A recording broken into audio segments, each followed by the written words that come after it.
Gente querida, graça e paz do Senhor Jesus. Amém, irmãos? Quantos estão felizes por estarem aqui? Amém? Amém. Louvado seja Deus. Muito bom é podermos estar juntos aqui. Muito obrigado pelo cuidado, pelo carinho, pela receptividade. Pastor Sávio, sua família, que nos recebe mais uma vez. Presbítero Roberto, Flávia, que nos recebe na sua casa. Irmãos queridos, pastores, presbíteros, membros do conselho, igreja amada, que Deus continue os abençoando. Eu queria lhe convidar a abrir a palavra do Senhor no livro de Gênesis, capítulo 22, e nós iremos ler alternadamente do versículo 1 ao 14. Gênesis 22, de 1 a 14.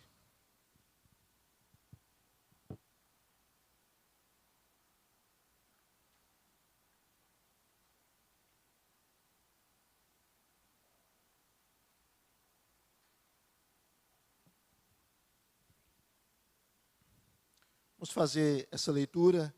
Eu leio os versículos ímpares e os irmãos leem os versos pares. Gênesis 22, do versículo 1 ao versículo 14. Depois dessas coisas, pôs Deus Abraão à prova e lhe disse: Abraão, este lhe respondeu: Eis-me aqui.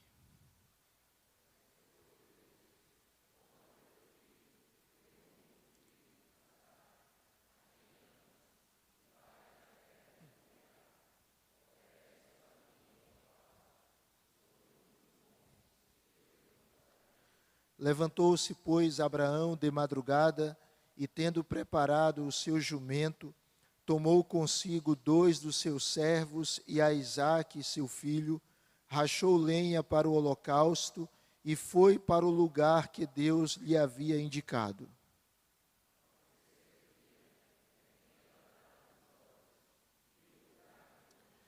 Então disse a seus servos: Esperai aqui com o jumento. Eu e o rapaz iremos até lá, e havendo adorado, voltaremos para junto de vós.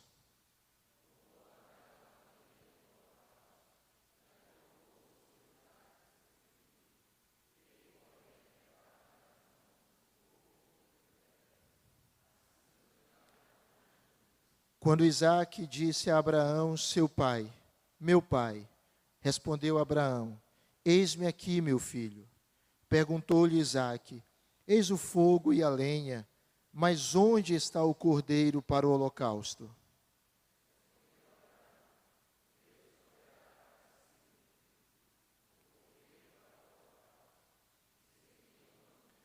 Chegaram ao lugar que Deus lhe havia designado. Ali edificou Abraão um altar, sobre ele dispôs a lenha, amarrou Isaque, seu filho, e o deitou no altar em cima da lenha.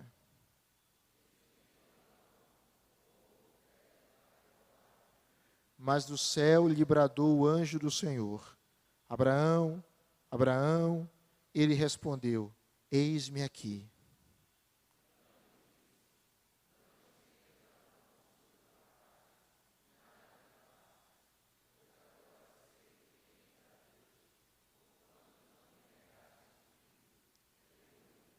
Tendo Abraão erguido os olhos, viu atrás de si um carneiro preso pelos chifres entre os arbustos. Tomou Abraão o carneiro e o ofereceu em holocausto, em lugar de seu filho.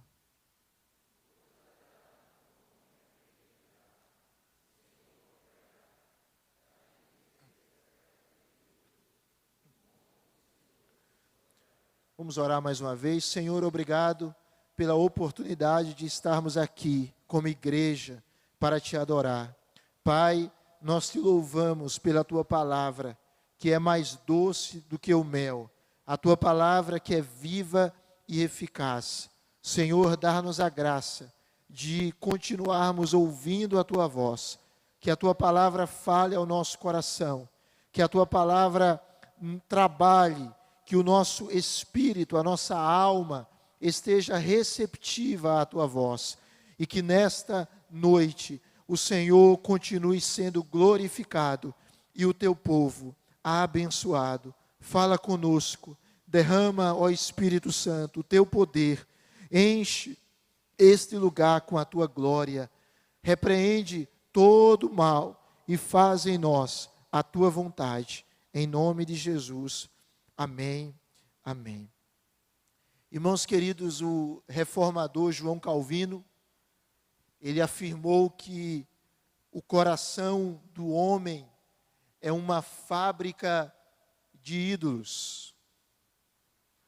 O coração do homem, ele tem a capacidade de fabricar ídolos. Ídolos não são apenas objetos de prata, de ouro, de bronze, de madeira, de metal. Ídolos podem ser e são levantados no coração do homem, como diz o profeta Ezequiel.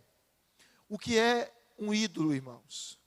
Ídolo é qualquer coisa, é qualquer pessoa que seja mais importante que Deus para nós.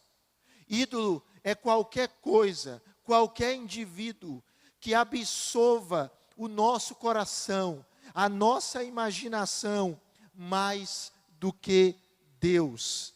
Ídolo é qualquer coisa que seja tão importante, tão essencial para a minha e para a sua vida, que a gente acha difícil continuar vivendo sem aquilo. Ídolo é aquilo que toma controle do nosso coração, de modo que a gente é capaz de gastar com ele a maior parte dos nossos recursos, sejam eles financeiros ou emocionais. É aquilo que nos faz investir a nossa maior parte de paixão e energia. A família pode ser um ídolo. O filho, os pais, os irmãos podem ser ídolos. O cônjuge, o namorado, a namorada pode ser um ídolo. O dinheiro pode ser um ídolo, a ponto que o apóstolo Paulo, ele escrevendo à igreja em Colossenses capítulo 3, versículo 5, ele diz que a avareza, ela é idolatria. A ganância, o amor ao dinheiro é a idolatria. As conquistas podem se tornar um ídolo. O respeito e reconhecimento social pode se tornar um ídolo. A fama, a carreira. Percebam, irmãos, que nós podemos tornar coisas boas em ídolos.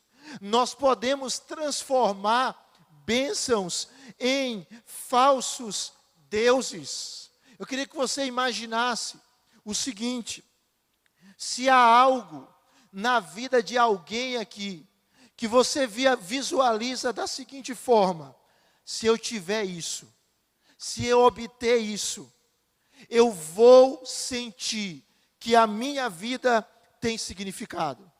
Eu vou perceber que a minha vida tem valor.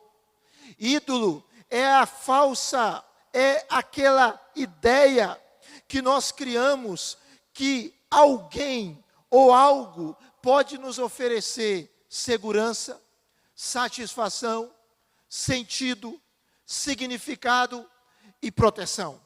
Quando nós olhamos para algo ou para alguém e nós achamos que aquela pessoa ou aquela coisa oferece tudo aquilo que nós precisamos, aquilo deixou de ser uma pessoa ou um objeto, se tornou um Deus, um falso Deus. Quando a gente percebe as civilizações antigas, ou regiões do nosso mundo, eles tinham e têm os seus ídolos. Por exemplo, no templo de Paulo havia ídolos. Havia deuses como Afrodite, que era a deusa da beleza. havia Ares, o deus da guerra, Ártemis, que era a deusa da fertilidade, da riqueza, Hefesto, que era o deus do artesanato. Talvez a gente olhe para essas realidades e diga: isso é distante de nós. Isso era um povo primitivo, mas a nossa sociedade tem os seus ídolos, tem os seus falsos deuses, tem os seus sacerdotes, tem os seus templos, sejam eles academias, sejam eles centros empresariais, sejam eles universidades. Eu vou dar um exemplo. Quantas pessoas que sacrificam a sua saúde, sacrificam a sua vida, porque querem ter um corpo perfeito. Uma coisa é você cuidar da sua alimentação, uma coisa é você fazer exercício para ter mais saúde, para estar mais prevenido de determinados problemas. Outra coisa são pessoas que não cuidam do corpo, elas cultuam o corpo. E o corpo se torna um Deus. O corpo se torna um instrumento para chamar a atenção. Pessoas que quando veem alguma gordurinha, algo fora do lugar, entram em crise. Por quê? Porque o corpo deixou de ser um instrumento para a glória de Deus, e ele se tornou mais do que isso, ele se tornou um falso Deus, e o meu sentido, a minha realização, o meu senso de valor, deixa de ser Deus, e passa a ser a perfeição do meu corpo. Eu não estou mais cuidando do meu corpo, eu estou adorando o meu corpo.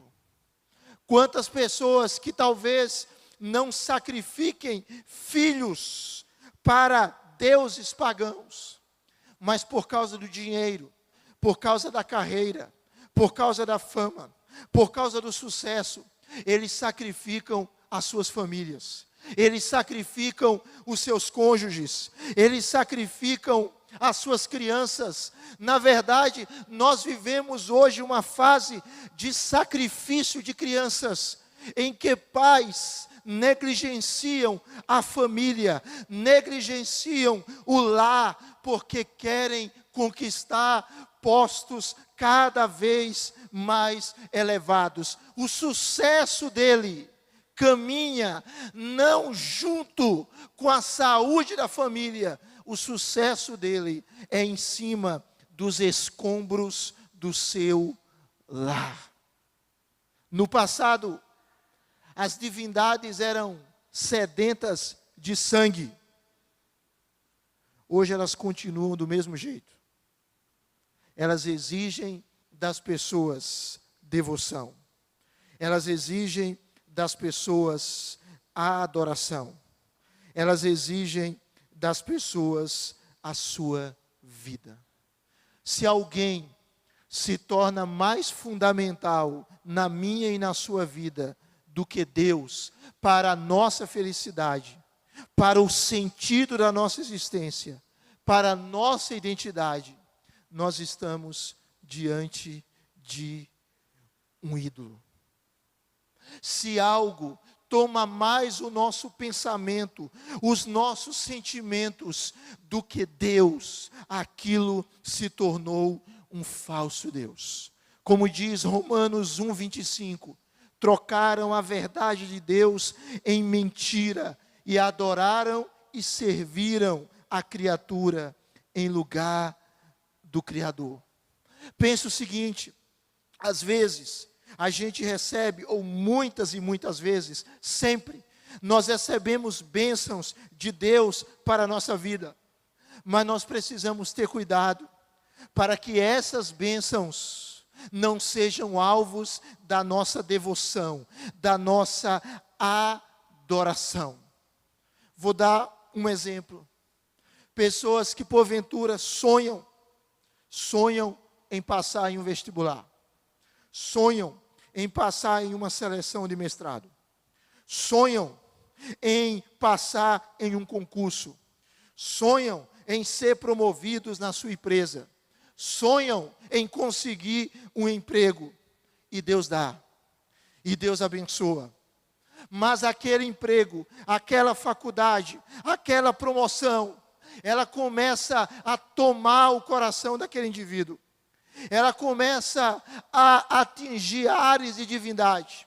E de repente, a pessoa some da congregação dos santos.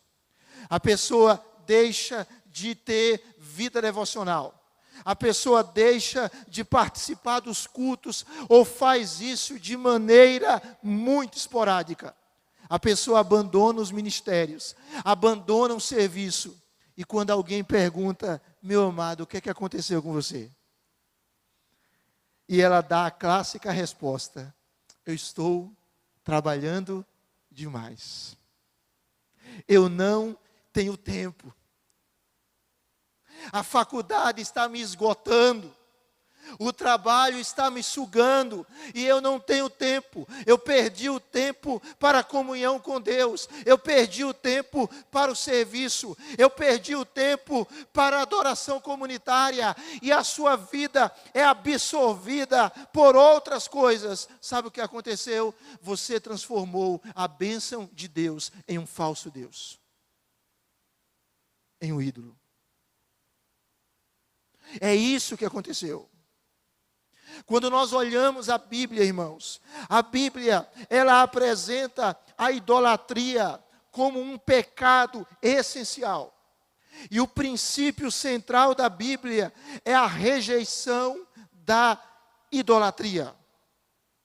Cada falso Deus que um coração pode escolher, seja ele amor desvirtuado, dinheiro, amor ao dinheiro, amor ao sucesso, amor ao poder, é uma relação idólatra. Agostinho, ele dizia que idolatria é o amor desordenado. É o amor fora de ordem. É por isso que certa feita conversando com Jesus, um religioso, um mestre da lei, e eles conversavam sobre o grande mandamento. Como se resume o grande mandamento? Como se resume os mandamentos do Senhor? E o grande mandamento é amar a Deus de todo o coração, de toda a alma, de todo o entendimento, de todas as forças, e amar ao próximo como a nós mesmos. Se nós amamos a Deus com todo o nosso ser, as nossas outras relações serão ordenadas. As nossas outras relações ficarão em ordem. Meus amados irmãos, meus queridos, igreja do Senhor aqui presente, Deus está nos chamando para adorarmos somente, unicamente a Ele.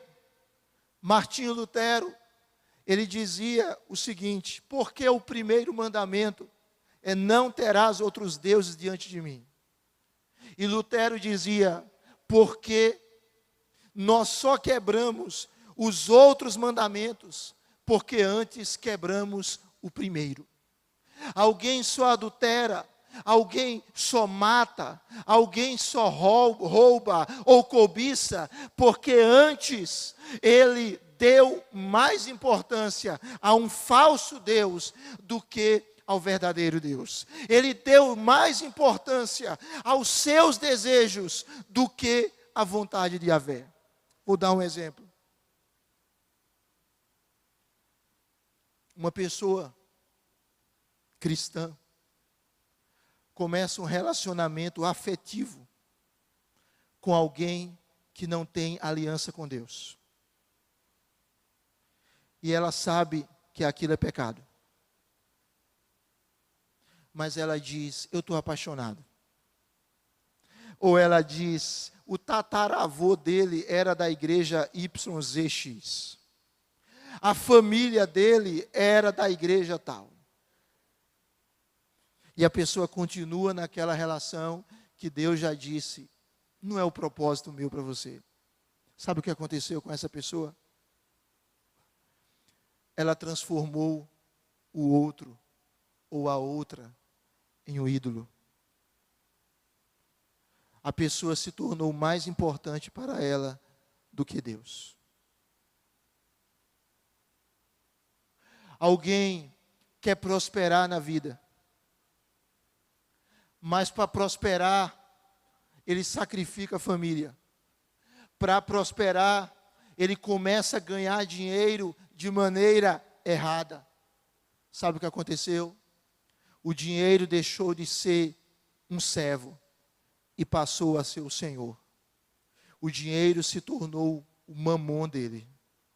E ele ama mais o dinheiro do que a Deus. Mas Deus está aqui. E Ele quer livrar o meu e o seu coração de toda e qualquer idolatria. Porque Deus disse: eu sou o Senhor. A minha glória não a darei a outrem. O Deus a quem nós servimos é um Deus que tem santo ciúme. E Ele nos convida a glorificar somente, unicamente a Ele. Porque somente Deus é digno da nossa devoção. Você pode dizer amém? Somente Deus é digno da sua devoção. E todos os nossos amores precisam estar submissos ao nosso amor supremo a Deus.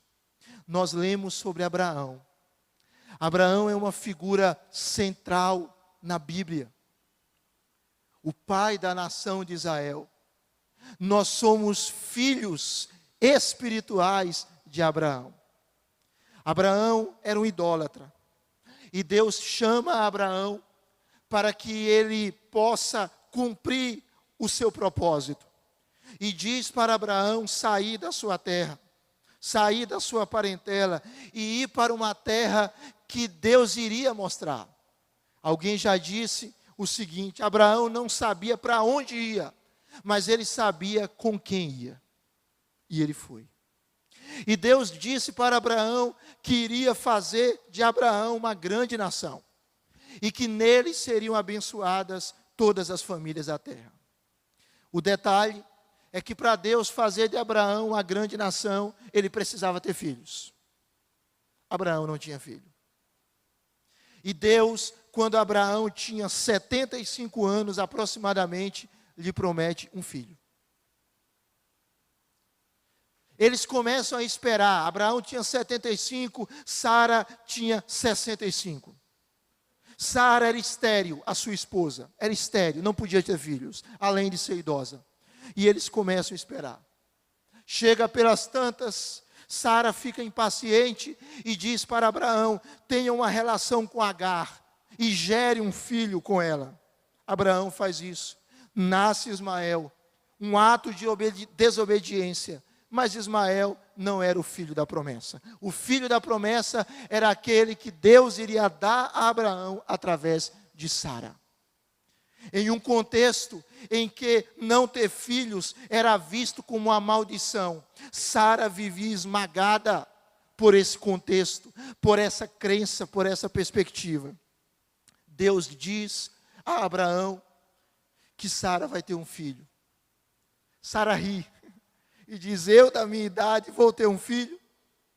Passa-se tempo. Abraão agora não tem mais 75 anos. Ele tem aproximadamente 99. E Deus diz: daqui a 1 ano, a sua mulher vai ter um filho. Abraão com 100 anos, Sara com 90, nasce Isaque. O nome Isaque significa riso.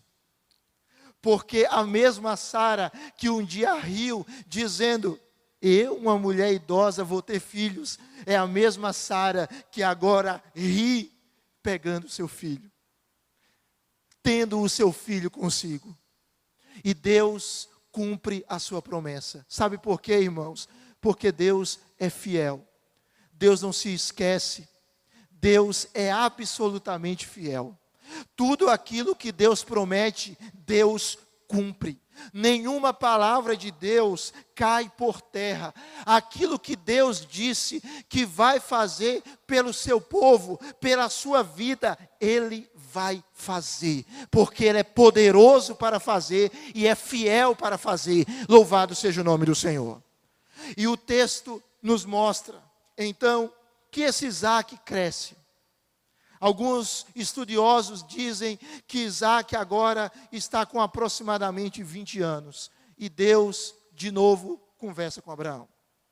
E Deus faz um novo chamado. E o chamado de Deus para Abraão agora é diferente. É o seguinte: Abraão, toma teu filho.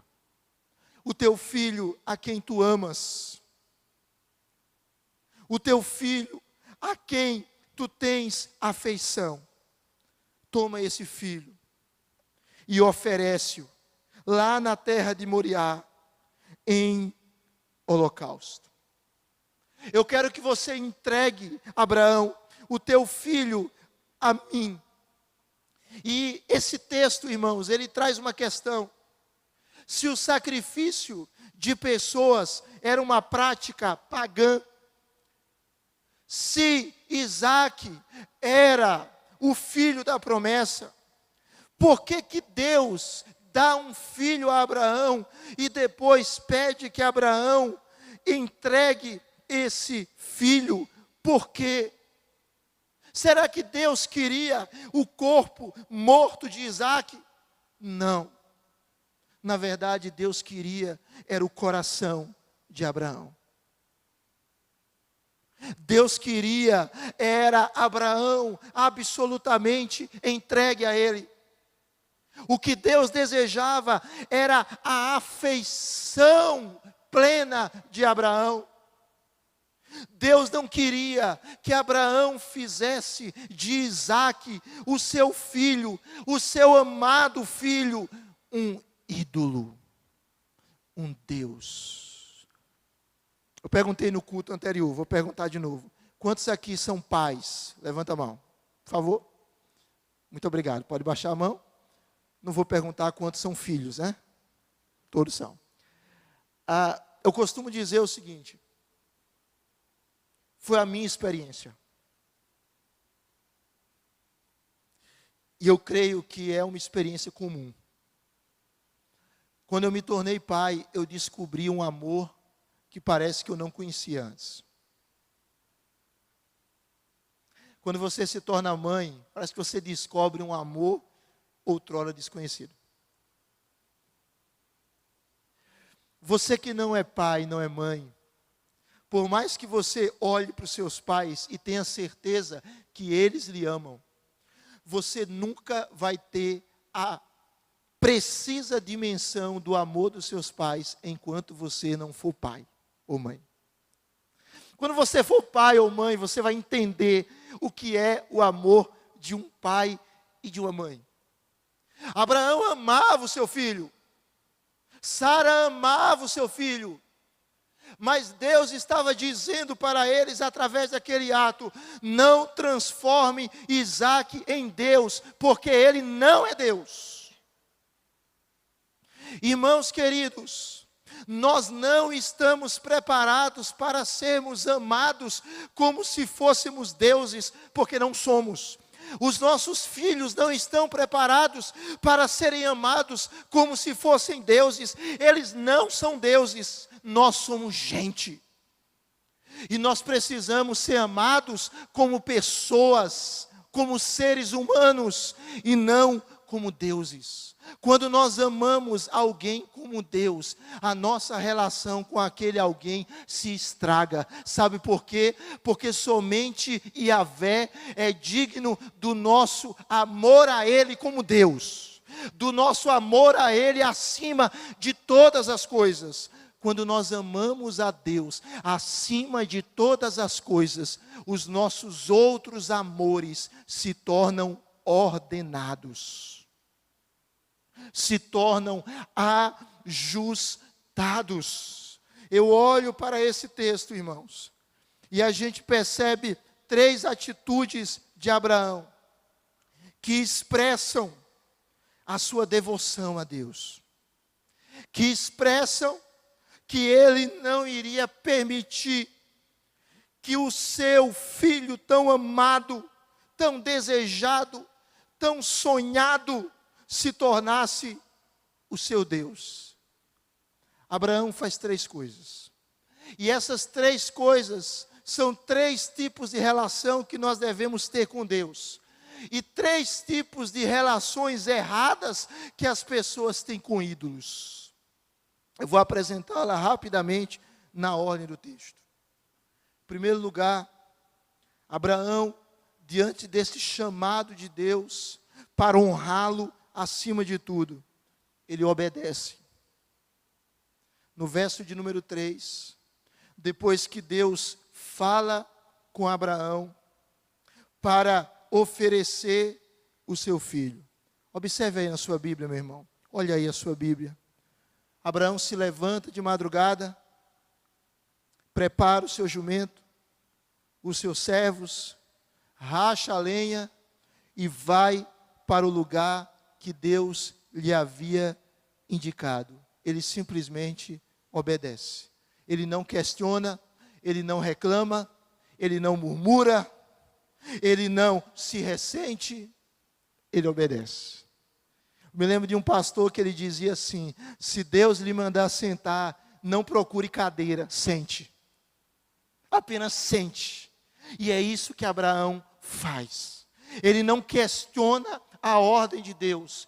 O que ele estava fazendo através desse ato era dizendo: Senhor, eu amo meu filho, mas eu amo mais o Senhor.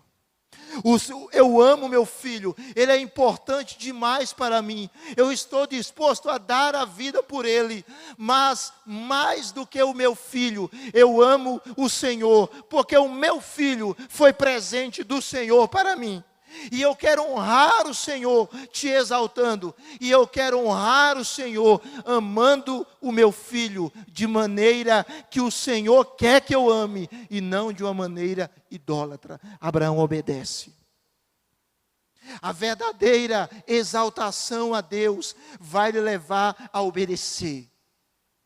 Porque na verdade, irmãos, a desobediência é um ato de idolatria.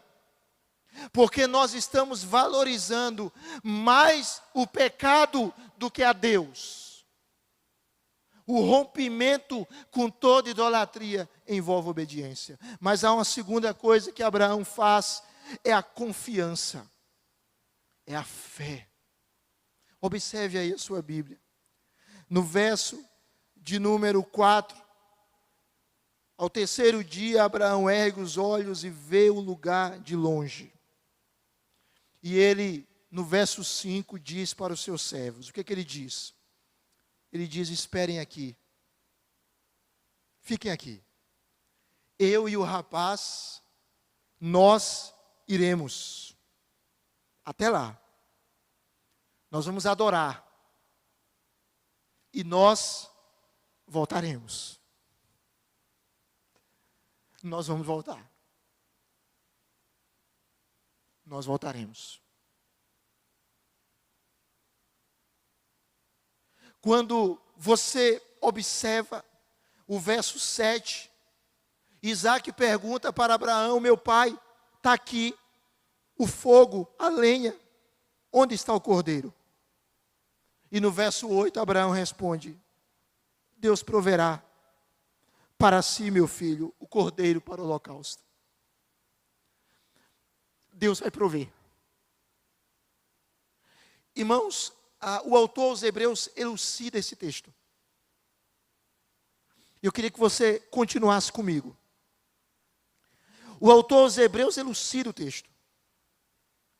E ele diz, lá em Hebreus 11, do verso 17 a 19, que pela fé Abraão, quando posto à prova, ofereceu Isaque.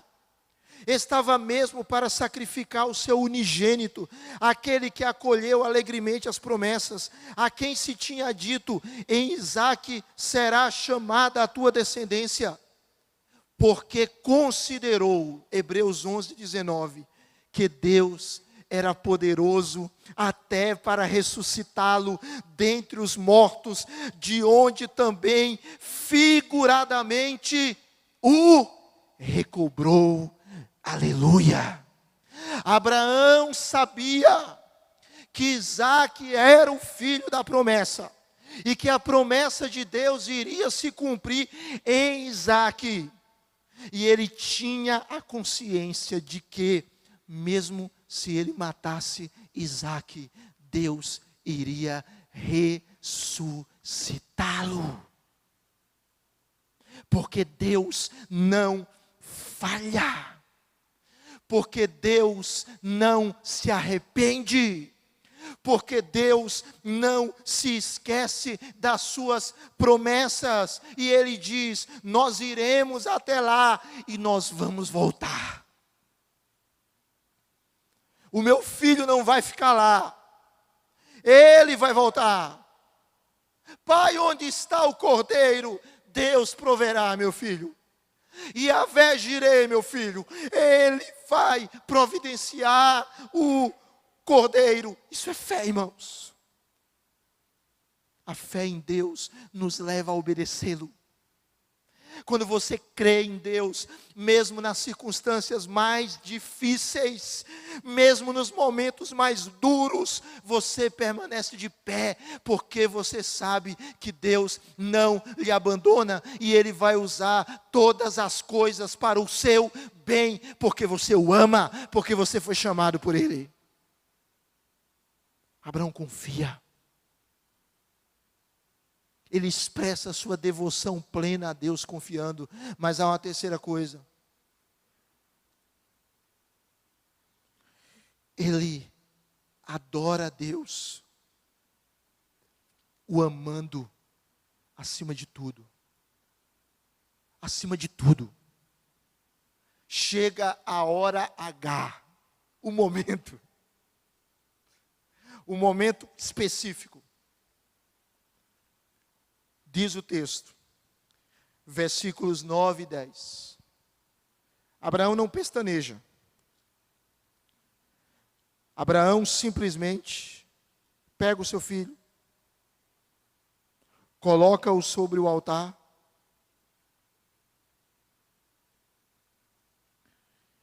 estende a mão, toma o cutelo e vai imolar o seu filho.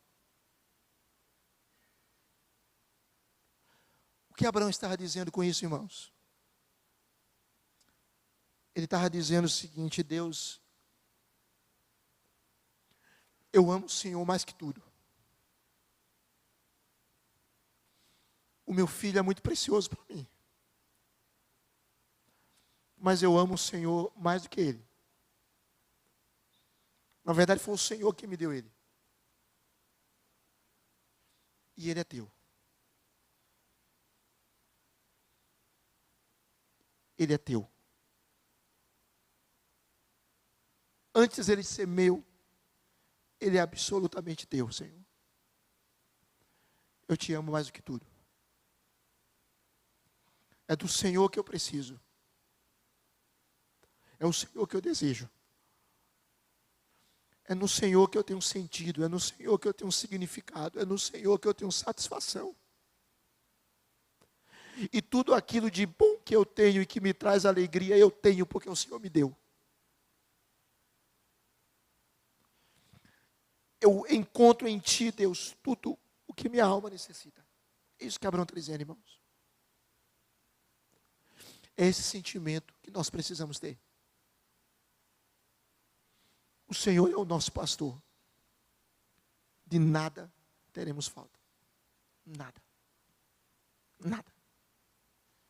O Senhor é o nosso pastor. Ele em Cristo vai nos suprir. Abraão ama a Deus. Ele ama a Deus. E amor é uma expressão de adoração. C.S. Lewis dizia que adorar a Deus é apreciá-lo. Quanto mais nós amamos a Deus, mas nós o adoramos. quanto mais nós amamos a Deus, mais nós o apreciamos. Rick Warren, ele dizia que adorar a Deus é amá-lo e se entregar para os seus propósitos, para os seus planos.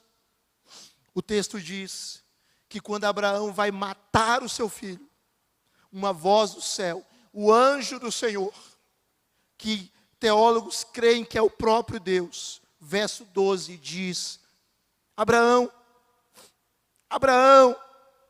E Abraão responde: eis-me aqui, verso 11. E no verso 12 o Senhor diz: não estendas a mão sobre o rapaz e nada lhe faças, pois agora sei que temes a Deus, porquanto não me negaste o filho, o teu único filho.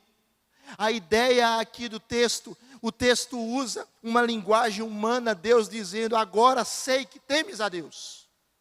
Obviamente Deus é onisciente, Ele conhece todas as coisas, mas a essa linguagem humana, Deus sendo descrito com sentimentos humanos.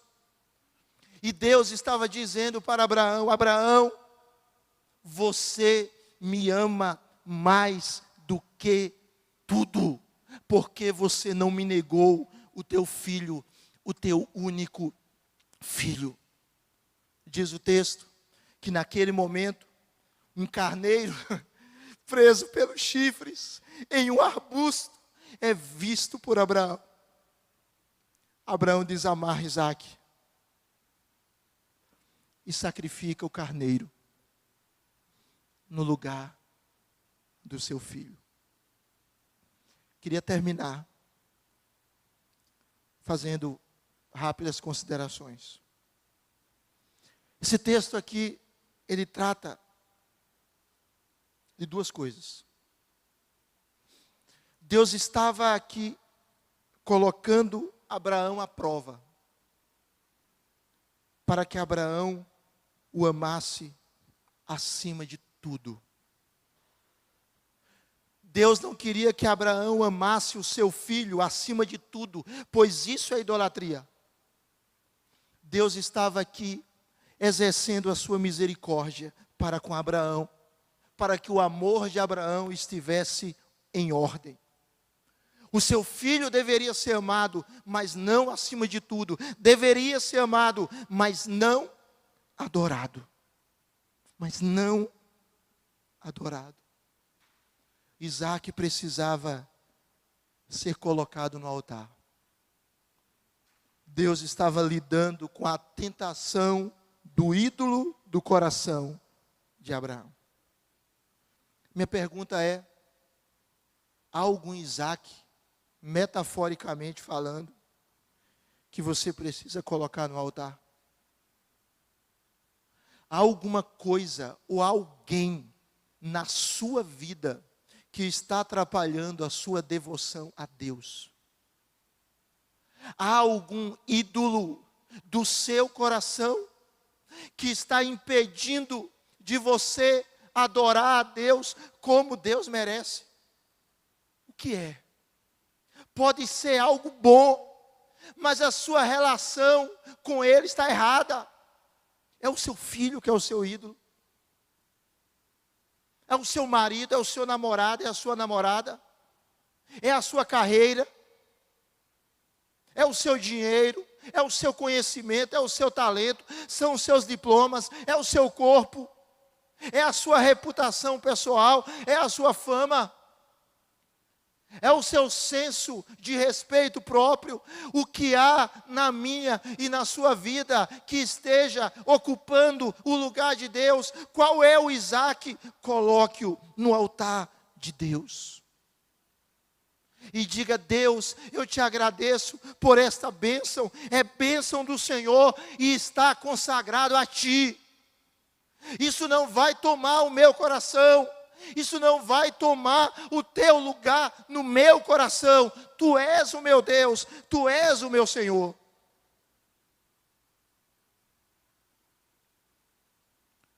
Segunda consideração: por que Isaque não foi sacrificado, considerando que o primogênito deveria morrer pelos pecados de Abraão e de sua família? porque era o primogênito, porque o primogênito representava a família. Por isso que lá no Egito os primogênitos são mortos, todos os primogênitos egípcios. Por quê? Não foi porque o sangue do carneiro anulou o débito espiritual da família de Abraão. Não foi por isso. Presta atenção. Foi porque anos mais tarde, um cordeiro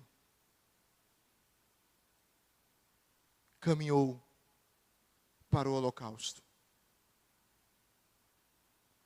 Foi porque anos mais tarde, um homem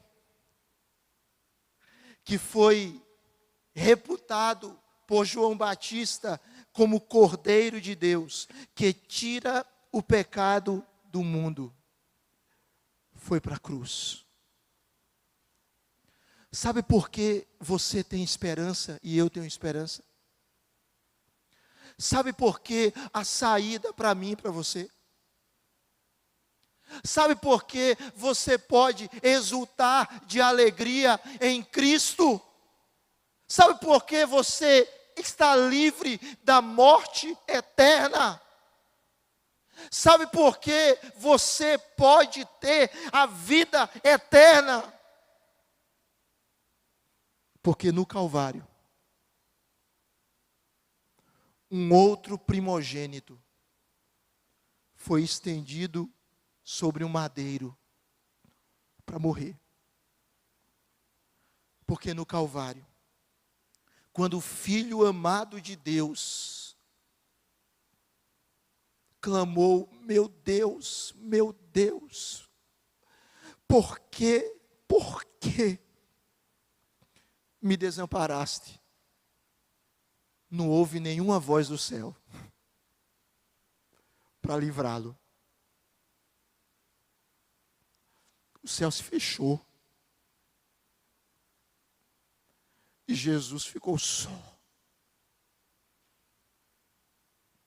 E ele bebeu até a última gota, o cálice da ira de Deus.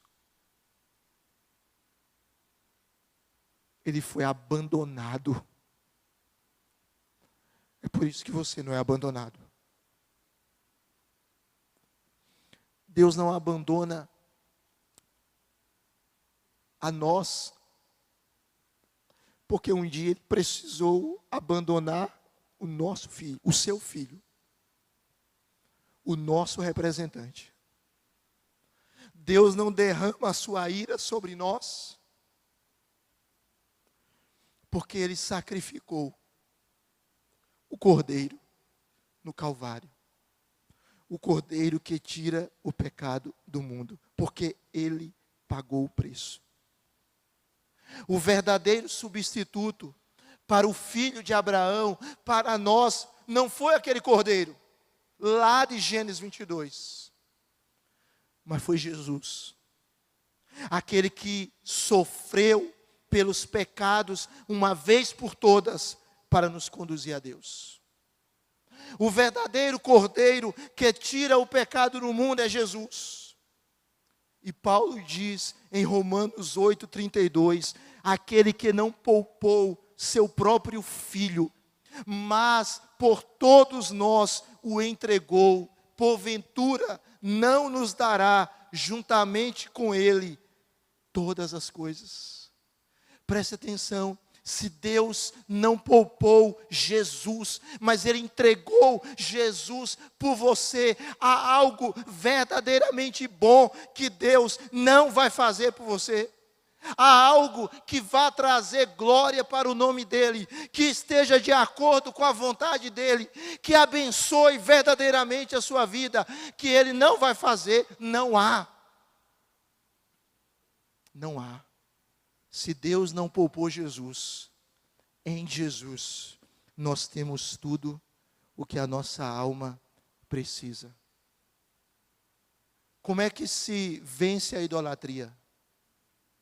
Substituindo o falso ídolo pelo verdadeiro Deus. O convite de Deus para nós é que Cristo, de fato, seja o Senhor e o Salvador da nossa vida. O convite de Deus para nós é que nós entreguemos a Cristo todo o nosso ser, e que Ele seja o nosso prazer, e que nele nós encontremos significado, segurança, proteção, suprimento. O convite de Deus para nós é nós entregarmos a Ele tudo aquilo que pode se tornar um falso ídolo, um falso Deus, melhor dizendo, um ídolo, um falso Deus, e dizermos: Jesus, Tu és Senhor, e eu quero que Tu continues sendo meu Senhor. Tu morreste na cruz para me livrar da idolatria, para me fazer um verdadeiro adorador. Tu és o Cordeiro que morreu no meu lugar, que foi o meu substituto. Tu és o Cordeiro que Deus providenciou para que eu possa ter vida, Senhor.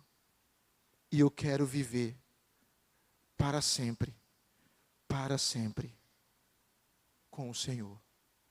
É esse o chamado de Deus para nós. Termos a vida livre dos falsos deuses e termos a verdadeira liberdade na adoração do verdadeiro Deus. Porque conhecereis a verdade, e a verdade vos libertará. Deus nos chama para confiar nele, para obedecê-lo, para amá-lo. E nós só podemos fazer isso se Cristo for de fato o nosso verdadeiro Deus. Vamos orar ao Senhor. Queria que você, onde você está, você fechasse seus olhos e orasse. Eu queria convidar o Ministério de Música, se possível, cantar uma canção de entrega. E logo depois, pedir ao pastor Sávio para nos conduzir em uma oração. Enquanto o ministério canta, eu queria que você orasse. Você falasse com Deus. Você se colocasse diante do Senhor. Você renovasse a sua aliança com Deus, o seu compromisso. Você que não tem esse compromisso, você se entregasse totalmente a Cristo, o Cordeiro de Deus, que tira o pecado do mundo, que tira o seu pecado. E você, meu amado, minha amada, ofereça os seus Isaques no altar do Senhor e adore unicamente a Ele.